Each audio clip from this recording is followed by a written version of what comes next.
Hello folks, how we doing? Hope you're all doing well. Well, we are up at the plot for a little afternoon trip to get a few jobs done. I'm hiding out in the polytunnel again at the start because it's a bit windy out there, and no matter how good the microphone is I've got, you're going to get wind noise over the video today, I'm afraid, as soon as I pop outside.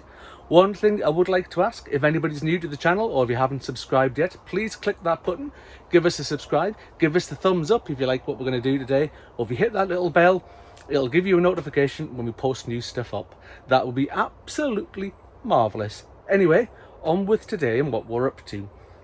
So first of all, I've just been pottering around. I've been up here for about an hour and I've been pottering around doing a few different things. So everything's been watered up, everything in the polytunnel here, everything's been getting a feed today. Because it's that time, there's flowers on the trusses on the tomatoes, the cucumbers are growing, stuff like that. So everything's had its weekly feed. So I'm just using Toberite at the moment, but I've got some comfrey and it's ready for it to be chopped down there. We're going to make some comfrey tea. So there'll be a video coming in that in the next couple of weeks about how I'm going to do that. And I've got the inkling of an idea about how to make a sort of container with a tap sort of system on it, because anybody who's used comfrey tea knows that it absolutely stinks to high heaven. So I've got a bit of a half an idea, so watch out for that video coming in the next week or two and we'll see what we can come up with. Anyway, on with today. So I say I've whizzed round, everything's been watered, everything's been fed. I've got a few things that need planting out. I've got some beans over there. There's a couple of red cabbages as well. If I've got time, I'll get them in. Mainly the outsiders. I've got some leeks, so the leeks are going to go in today, and I cut the grass at home yesterday, so we've got guests round at the weekend, so the lawn's all being cut. And I'm using the grass it just saves me earthing up the potatoes with soil and making ridges. So now that some of the potatoes are starting to flower, so I've put all the grass around and about them to try and block out the light to stop any of the potatoes getting light and going green on them. But I'll show you that once we're outside. Anyway, enough of me waffling on, and it's getting absolutely roasting in here in the polytunnel today. Oh, that reminds me, I've got a gadget. Hold on, let's see if I can find it to show you. Oh, hey, you know what it is? I've brought it in here somewhere and I've put it down and I cannot find it. Oh, I think it's at the other end. I'll fetch it and I'll show you at the end of the video. Anyway, I've got this it was Amazon Prime Day yesterday, so I've been shopping and I've brought a digital thermometer, and it records the highs and low temperatures in here and the humidity and stuff like that. So it's just a little digital thing, and it's going to sit at the back there. But I'll show you that at the end once I find it. I think it's down there somewhere, and I'll get that set up. Anyway, I'll get out there and we'll get on with the leeks, show you how we're going to plant them out, show you what I've been doing around and about, and then we'll do that thermometer thing. Back with you in just a jiffy. Right, I've switched the little radio microphone thing there, so hopefully it's not picking up as much a wind noise, but it will pick up some. Anyway, I'm going to stick some leeks in here. Just the other week there, I started getting this bed ready and had a stone in there, keeping some cardboard on it. And I lifted it up and there was an ant's nest, and if you've ever seen it, it's absolutely horrible. The good thing about ants is when you disturb them, generally they clear off. If I remember when I get home and I'm editing this video together, I'll cut that in so you can see the horror. It's horrible. If you don't like it, skip past the ants, because it's absolutely horrible when you see it. But anyway, it's all clear now, so I've got some leeks to put in, and you might think, oh, it doesn't look like a cell tray with leeks in it. That's because it's not. So there's a bit of a story behind the leeks. So I've grown some at home, and I didn't think they were looking very good.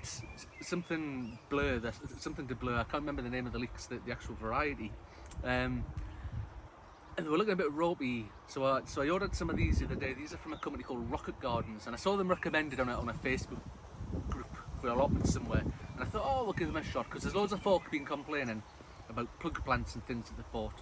Now, pretty much everything so far that I've sown out here everywhere is all being grown from seeds. The beetroots, the beans, everything, all from seeds. So this is a little bit different. So we've got some leeks that we've bought from Rocket Gardens. Never used them before, not sponsored, nothing like that, not got them for free. Money's come out of my own pocket. So we've ordered some of these to give them a shot. This is kind of how they came packaged. So they come on these little cardboard trays. They were flat in there, and there was like a lid on top of them. And they were delivered pretty quick, to be fair to them. So if we take them out, let's see how they look. I tell you, that's not a bad actually. That looks really sort of decent as a plug plant. But there's 1, 2, 3 leeks in there, and there's 2 in there. So I'm gonna have to separate them all. So I remember last year doing the leeks, we used a technique that Nigel over at the Muddy Boots channel does, where he washes them and separates all the roots. So I'm going to go and get a bucket full of water, I'm going to get it filled up, and we'll show you how we're going to do the leeks. I'll be back with you in just a second there, once I've got some bits and pieces sorted.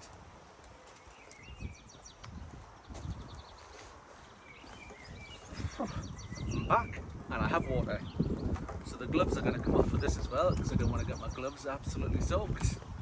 Oh, right, sorted. Let's see what we're going to do first. Let's move these out of the way first. So the soil here is a bit dry, even though there's a big woodlouse right there. Well, there's two of them. Oh, I hope there's not a family of woodlice in here. I don't think woodlice eat leeks, do they? If anybody knows if woodlice eats leeks, let us know and I'll get rid of them. If not, I'll just leave them be. So I'm going to give this bed, it's bone dry, it's been really dry here. I can't mind the last time I had decent rain. So I'm just going to give it a bit of a water, not loads, but just enough just to give it a little bit of a soaking. Because what I'm going to do first is I'm going to use this. This was very helpfully left in the shed when I took this plot over. There was loads of stuff in the shed, and this was left, and it's like a big cricket stump. But it's absolutely brilliant for doing leeks. So I'm just going to use the end of this to make a hole. I'm probably going to plant these far too close together, by the way. But I want to try and get as many as I can in this bed, and then the rest of them can just slot in around and about. Because we've got that bed sort of back there that we were just filling with the bits and pieces of extras that we've got. So I hate not using plants. So if I can't fit them in somewhere, I'll generally give them away. Because it's such a shame when you've gone to all that trouble of growing something from seed and then it goes in the compost bin just because you can't fit it in somewhere. So I'll just speed this next bit up while I'm putting all these holes in.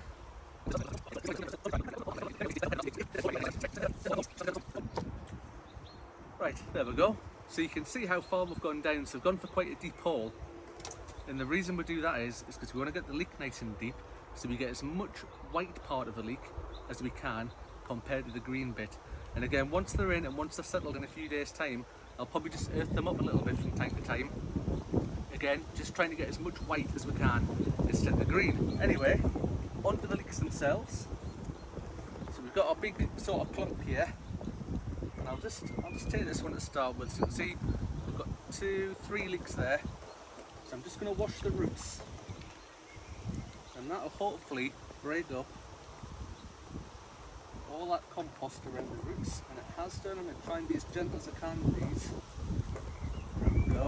And again, there you go. So I'll just show you them. You can see the 3 separate leeks there, and they're looking pretty decent. And if I find my scissors, again following, actually this little tub is going to be brilliant. It's that sort of cardboard that's compostable as well, so I'm just chucking it in the compost bin. Again, following Nigel's technique from the Muddy Boots channel that we did last year, we're just going to get the scissors and just top and tail it. Not massively, I'm not taking loads off there. A little bit off the top, a little bit off the bottom. I'm just going to drop it into the hole. Now the important thing is, when I'm putting it in that hole, I'm not doing what you would do normally with a plant and filling the earth in around and about it. Once these are all in, I'm just going to water it, and that'll slowly bring the earth into the leek. And that's the way to plant them out. So again, we'll just take the bottom off, and a little bit off the top. Oh, that one's been awkward. A little twist. That's actually one thing I didn't say. Twisting them into the hole.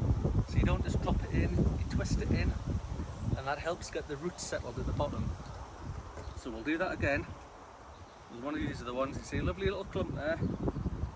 It's dead easy once you wash it in the water, the compost comes off it straight away. And again, our friend Steve over at Green Side Up talks about sifting his compost all the time before putting seedlings in. And that's exactly one of the reasons for doing it. If ever you need to move your seedlings on, or you need to do something like this and get the compost off the roots, if you've sifted it, it's so much easier to do that than it is if you've just put it normally with some big lumps and clumps in. Right, well there was 4 in that clump, so we'll just give it a bit of a snip there and there, snip there, there, and just at the bottom.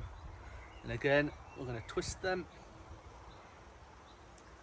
into the hole, make sure it's all the way down to the bottom. We say we want to get them nice and deep in there. And again, this one, oh, it's been awkward. Oh, I think I've snipped that one a bit too much, and look at that, that's come off. That's what happens when you're careless with this. Too much of me yapping on at this video and not enough concentrating on cutting these leeks. Anyway, speaking of which, you don't need to see me do that about 60 times. I'll whiz round doing that and I'll show you how it looks at the end there.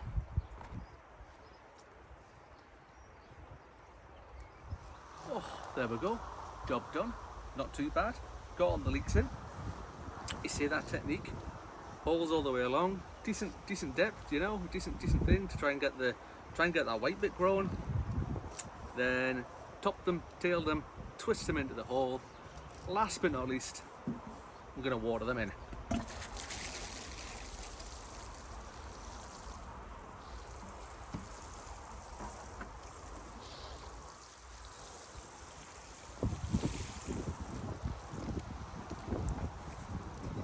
I'm going to get some more water.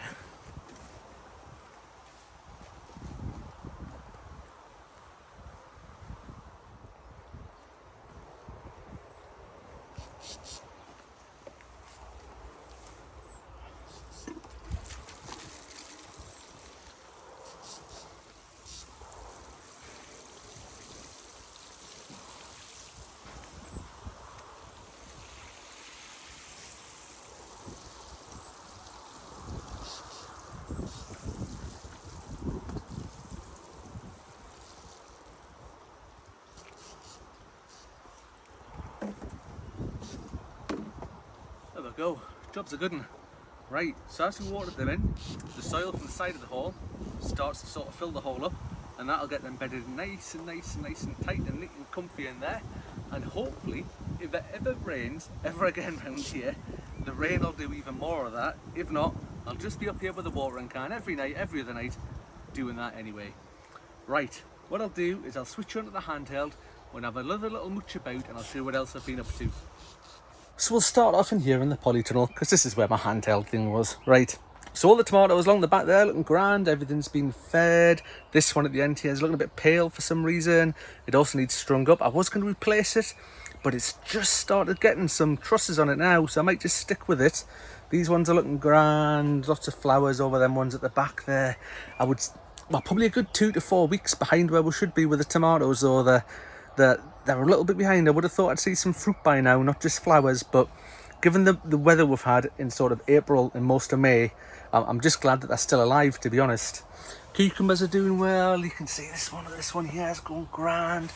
This one's doing all right here. Spin round here. This is the stuff waiting to be planted out at the back here. And all the way along here, sweet peppers, chili peppers, and some very sad looking aubergines at the end there. But everything here, oh, excuse me, everything's been watered, everything's been fed.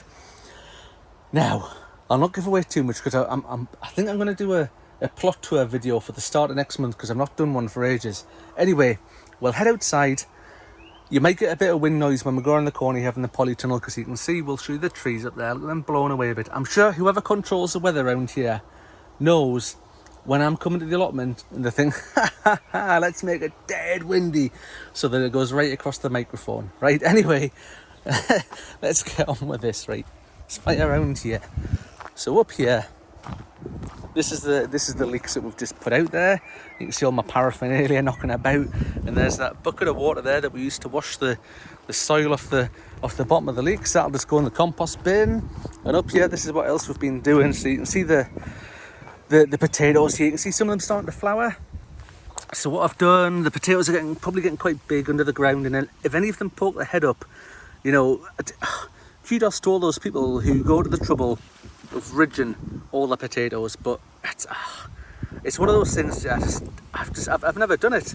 So what I do is I cut all the grass at home, and I bring it up, and we spread the grass all the way over the potato bed, right around the base of the potato plants, and that just covers it up and stops any light getting in. So any potatoes that are poking their heads up don't get any light on them and they don't go green, which is absolutely grand. Anyway, we'll fire back down here to the polytunnel, and I think I'll say bye because I'm just about running out of time for today. And there might be a bit of a funny cut at the end of the video here, because when I was down the other end tidying up, I forgot I was going to show you my new gadget. Like I say, it was Amazon Prime Day yesterday and the day before, so I found one of these. It's a Thermal Pro humidity and temperature monitor, and I'm sure it was reduced down to less than a tenner. So a couple of batteries, instructions, don't need them, box, don't need that, pop it out. This is what it looks like. There you go. And if I just, if you bear with us for 2 seconds, oh, see if I can get into this plastic packet without having to get some sort of knife. It's becoming a point of principle now to get in here. There we go. Right. And once I take this out my mouth, I'll talk to you again. I'll pop this in. Right. So I just thought it would be dead interesting to know what the temperatures are on here at different times of the day, what the maxes are, what the minimums are. So I'll just show you this. So at the moment, it's showing as 25.4 degrees Celsius, and it certainly feels like that. And in Fahrenheit, that's 78.1 degrees Fahrenheit, and we've got a humidity level of 55%. So I'll just show you it there on the screen. You can see that. There you go. So this is just going to, there you go, that pops out there. It's just going to sit back here on those stones, and it's just going to monitor the temperature, and it's got 26 degrees already and 57% humidity. So I just think it'd be dead interesting every now and again when I'm up here, just to have a look at that and see what the maximum and minimum temperatures are. And that is indeed me done for today. So that's the leeks out, all ready to go. That's the potatoes with all the grass over them. Didn't quite get the beans and the cabbages out over there. I'll probably pop up tomorrow and try and get them out, because I don't want to leave them sitting too long before they grow out into the ground. So I'll have to probably find a little bit of space for them to go in, because we've got the peas and beans over there. It's all getting a bit busy at the moment, and I don't want to get things too squashed despite what you've just seen with the leeks. I don't want to get things too squashed in. Anyway, that's me done for now, and we'll see you on the next one. Bye for now, folks.